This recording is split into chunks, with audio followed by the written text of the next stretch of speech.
భారతీయులందరికీ ఈరోజు 77వ గణతంత్ర దినోత్సవ శుభాకాంక్షలు తెలియజేసుకుంటూ ఈరోజు ఉస్మానియా యూనివర్సిటీలోని మెయిన్ లైబ్రరీ ముందు ఒక బండరాయి మీద భారతదేశ జాతీయ జెండాను చిత్రీకరిస్తున్నాను.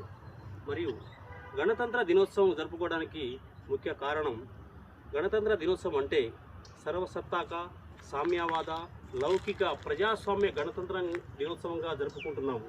దానికి ఈరోజు మనము స్వాతంత్ర్యం అనుభవిస్తున్నామంటే ఆ రోజు డాక్టర్ బిఆర్ అంబేద్కర్ గారు 1947 సంవత్సరం నుంచి 1950 జనవరి 26వ తారీఖు వరకు వివిధ దేశాల స్వతంత్ర మరియు రాజ్యాంగాలను పరిశీలించి ఆర్టికల్ను పరిశీలించి భారతదేశానికి ఎలా పరిపాలించాలి, ఎలాంటి సమాన అవకాశాలు ఉండాలి, స్వేచ్ఛ సౌభ్రాతృత్వం, ఆర్థికంగా ఎలా నిలదొక్కోవాలని ఎన్నో పుస్తకాలు రాసి ఎన్నో ఆహర్నిశలు రాత్రింపగలు కష్టపడుతూ రాసుకొని ఈరోజు భారత రాజ్యాంగాన్ని రచించిన డాక్టర్ బిఆర్ అంబేద్కర్ గారికి సెల్యూట్ తెలియజేసుకుంటూ, మరియు ఈరోజు భారతదేశం శాస్త్ర సాంకేతిక విద్య వైజ్ఞానిక పరంగా ప్రపంచంతో పోటీపడి ముందుకు వెళ్తున్నందుకు గర్వకారణంగా తెలియజేసుకుంటూ, భారతీయుడుగా జన్మించినందుకు మరియు ఈరోజు చాలా ఆనందంగా ఉంది.